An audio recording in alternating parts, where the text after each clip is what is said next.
You see, actually, what happens is when relationships are not all right, the physical brain itself develops problems.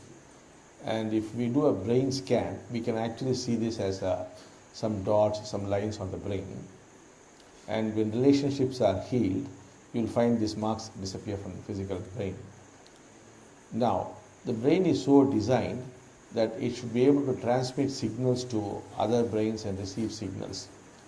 Once that happens, the grace starts pouring into you, and if the grace is pouring into you, there cannot be problems. Now, what happens is, if the relationship is not all right, the grace is not able to help you.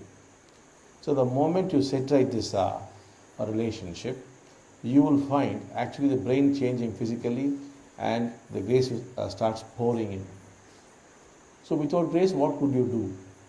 For all your problems, not only are these relationships creating problems, they're also preventing you from receiving grace. For example, you can actually experiment and see if you have a very bad relationship with your father and you hurt him very badly, sooner or later you would develop financial problems. Try as you might, it is very difficult to get over these problems. But just somehow seek your father's forgiveness. You will find that sometimes in 15 days the problem will start disappearing if it is really done. Now we have done this for a number of people who own big companies, big millionaires who run huge companies. Suddenly the company would start declining. And then the CEO of the company would come running, the father would be the actual owner, the son would be the CEO or something.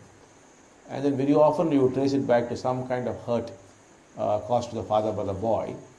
And then when the boy is convinced and he goes back and does a father puja, some seva, apologizes and helps out his father, the company again picks up. So whatever is being spoken to you is based on solid evidence. Now things are so bad, relationships are deteriorating, and we also know that when relationships deteriorate beyond a point, you get floods, you get drought, you get the tsunami, you get the earthquake. That also we are well aware.